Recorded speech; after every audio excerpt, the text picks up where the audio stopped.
Gérard Felzer, bonjour. Bonjour. Vous êtes un expert reconnu dans le milieu des transports. À l'heure où les dirigeants de la planète se penchent sur le réchauffement climatique, hier à Paris, aujourd'hui à Marrakech et demain en Chine, quels sont les enjeux de la mobilité de demain en ce qui concerne les personnes, mais aussi les marchandises? Il y a une chose dont on est sûr, c'est que ça progresse, que ce soit en termes de transport aérien, transport maritime ou transport ferroviaire. En gros, allez, on double tous les 20 ans. Donc il faut anticiper pour avoir des moyens de transport beaucoup plus propres, hein, c'est le but des COP, beaucoup plus sécuritaires, et puis et également augmenter le flux. Et là, c'est moins évident parce que chaque moyen de transport a sa spécificité. L'avion, bon, on peut les mettre les uns au-dessus des autres, mais il arrive un moment où sur l'aéroport, il faut les mettre l'un derrière l'autre, et donc on arrive à peu près à 1 minute, à 2 minutes d'espacement, ce qui est déjà énorme. Le ferroviaire, il y a un sillon, il y a une voie, on ne va pas en mettre 40 sur la même voie. Alors on va raccourcir les distances, on arrive à 90 secondes d'espacement sur le métro par exemple, sur les trains TGV, on raccourcit là également les espacements, mais on ne peut pas aller à l'infini comme ça, et on ne peut pas construire des lignes à l'infini. Donc il faut trouver autre chose, il faut être inventif. Alors, il faut savoir que les gaz à effet de serre sont produits par l'industrie, par les habitations, par l'agriculture, et 30% sont dus aux moyens de transport. Dans ces 30%, il y a 1,5% sur le ferroviaire. C'est très peu. Mais si chacun dit c'est très peu, on n'arrivera jamais à progresser. D'autant que, par exemple, sur le routier, avec les véhicules électriques, on baisse là aussi la part de la route par rapport au ferroviaire, par exemple. Donc, arithmétiquement, le ferroviaire va augmenter. Donc, il va falloir là aussi être très inventif. Alors, on cite souvent les avantages du train donc pour l'environnement dans le développement durable. Pourquoi est-ce que celui-ci n'est pas plus sollicité au final et comment le rendre plus attractif pour les clients? Alors d'abord historiquement et aujourd'hui encore, c'est le moyen de transport le plus utilisé au nombre de personnes, pas vraiment au fret et encore 95% des marchandises sont transportées par voie maritime, mais c'est quelque chose qui peut s'inverser également parce qu'il y a le temps qui compte et ça va beaucoup plus vite par le train et puis de toute façon il y a rupture de charge puisqu'il va bien falloir aller du bateau au train, c'est ce qui se passe dans la plupart des ports ou ce qu'on appelle les autoroutes maritimes. Mais maintenant le train, il y a quand même des inconvénients, c'est que ça coupe les territoires. Couper les territoires, ça veut dire qu'il y a un espacement, il y a 8 mètres, il y a 10 mètres qui coupent les champs en deux, qui coupent la biodiversité, etc. Ça n'a pas que des avantages. Mais on peut trouver d'autres solutions. Celle d'Elon Musk, par exemple, aux États-Unis avec la Hyperloop, est une des solutions. Une solution sur laquelle j'avais travaillé comme ingénieur avec Bertin à l'époque. En tant qu'expert dans le milieu des transports, vous suivez de très près les progrès. Quelles sont les innovations, à votre avis, qui méritent à être développées?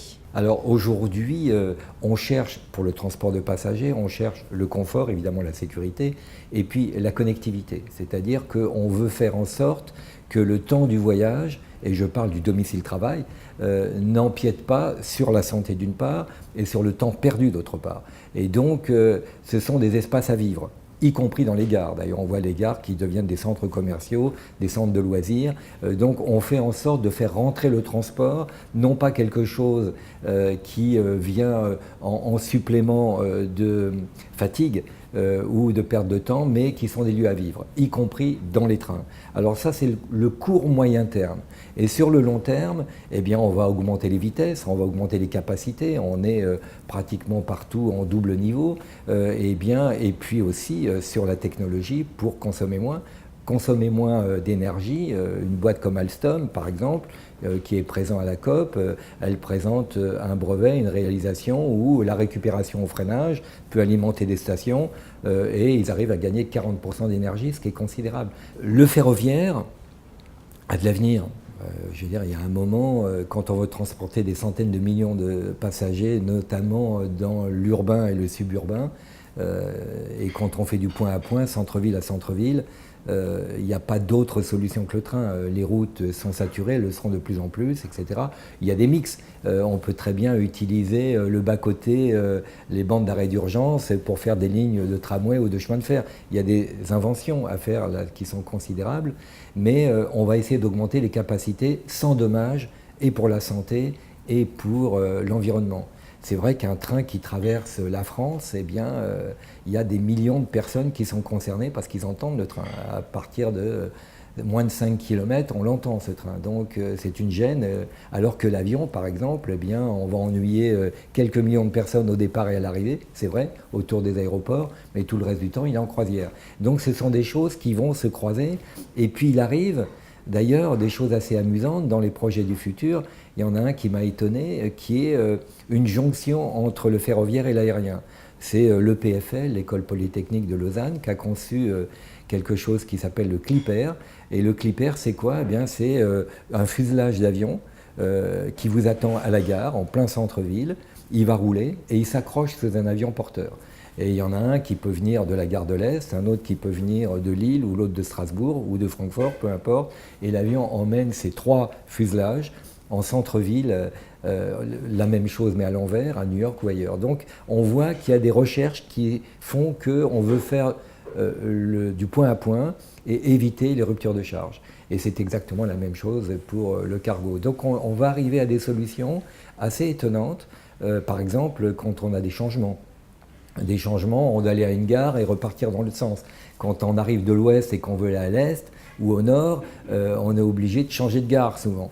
Et bien là, on commence à imaginer des trains qui roulent côte à côte, où les portes s'ouvrent et vous pouvez changer de train en route.